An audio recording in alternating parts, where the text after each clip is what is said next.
In this edition of RPPV News, the election results are finally in, fallout of the collapsing rig, and a call to share the Christmas spirit.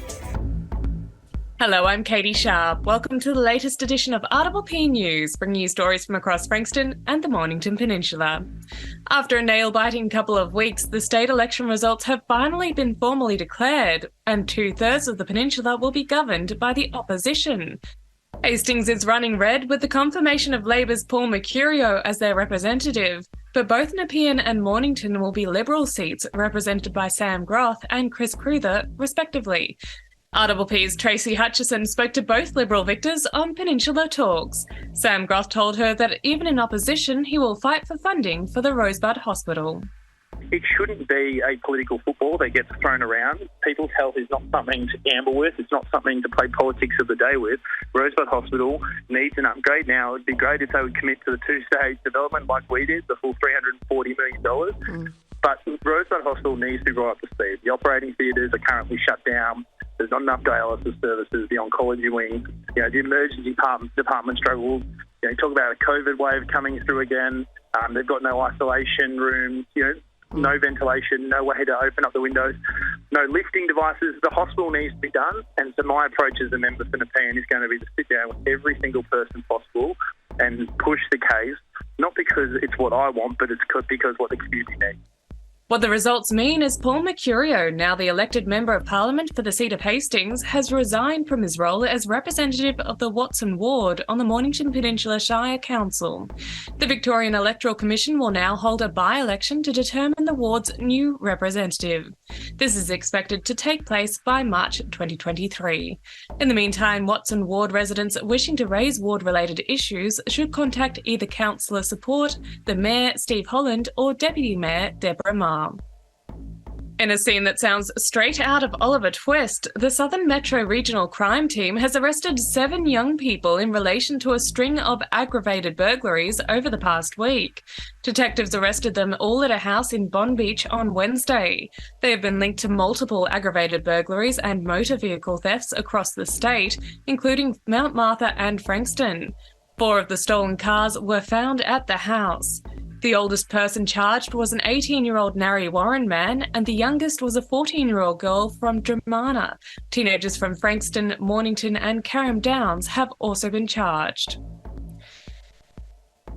Following the collapse of a piling rig onto Frankston Hospital's mental health building, the Clinical Director of Mental Health has reached out to the community to reassure them that services are open and available. Dr. Karen Rubin took to social media this week to explain that although the team has had to relocate to other buildings while repairs are underway, all mental health services are running as usual. The Peninsula shone at this year's Victorian Tourism Awards, winning gold and silver in 6 categories. At a gala ceremony in Melbourne Park, gold was handed out to Sea Road Ferries, luxury accommodation Carmel at Sorrento, and the Red Hill Candle Company. Silver winners included Mornington Boat Hire and Grape Explorations. The winners in each category will compete at national level at the Australian Tourism Awards in Sydney early next year. It's beginning to look a lot like Christmas, and Frankston City Council wants everyone to feel the joy. They're calling on community members to give to those who need our support and kindness by donating to the Christmas Giving Tree at Frankston Library and to the Peninsula Aquatic Recreation Centre Christmas Drive. People are encouraged to donate non-perishable items and other essentials to children, young people, families and anybody doing it tough this Christmas. The donations will be distributed in hampers at the Frankston Life Community Christmas Lunch for disadvantaged families and individuals in our region. Every year, 150 volunteers help serve Christmas lunch to those who need it most. If you'd like to help out this year, visit the Frankston Life Christmas Lunch website. After the break, we have David Robertson with the Bendigo Bank Market Update.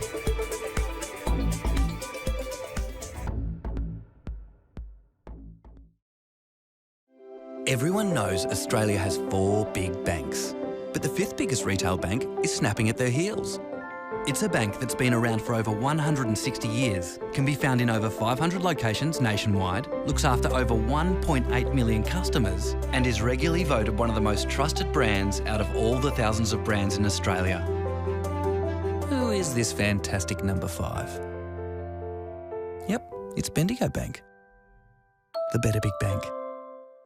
Established in 1988, Progress Signs has been servicing the local community for 30 years.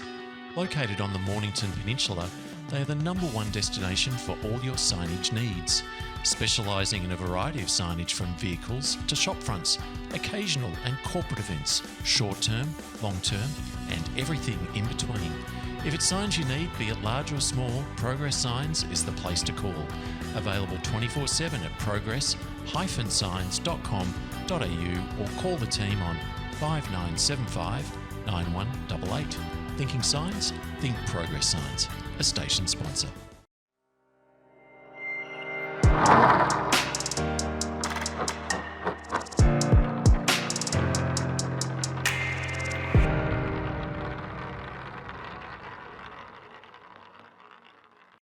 The domestic economy ends the year with low unemployment and resilient economic growth, but similar headwinds to the rest of the world. Our thoughts on the outlook for 2023 for interest rates, jobs and the financial markets.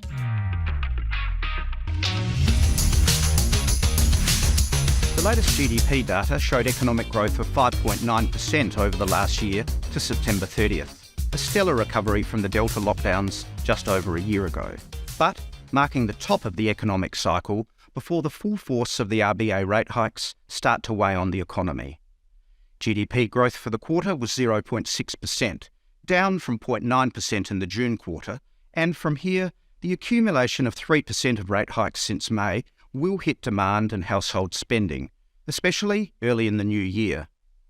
As a result, the annual growth rate will quickly decelerate to between 1 and 2%. But fortunately, we enter this slowdown with labour markets in excellent shape. The unemployment rate is down at 3.4%, its lowest level in 50 years. And other indicators, such as underemployment and hours worked, all point to very strong but tight labour markets. So the economy is better positioned to deal with the slowdown than any time since the GFC.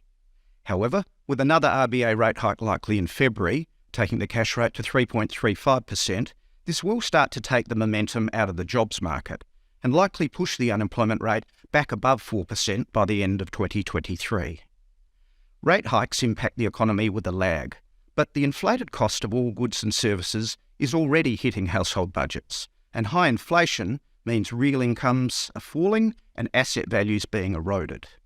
The solution to achieving sustainable real wages growth lies in reducing inflation back to its target, which should make steady progress next year, but also demands lifting labour productivity, something that's been elusive for decades. So the Productivity Commission's recommendations, to be released in February, will be vital to guide government policy and further structural reform. The wage price index is back above 3%, its highest level in a decade, and 2023 should see it rise further to around 3.5%. But getting inflation back down to below this level will take time. The RBA have utilised monetary policy with force, and next year have 1 to 2 more hikes likely to be deployed. But assuming they stop hiking the cash rate in the mid to low threes, they can still achieve their desired soft landing, in contrast to many other larger economies around the world who we still expect to fall into recession.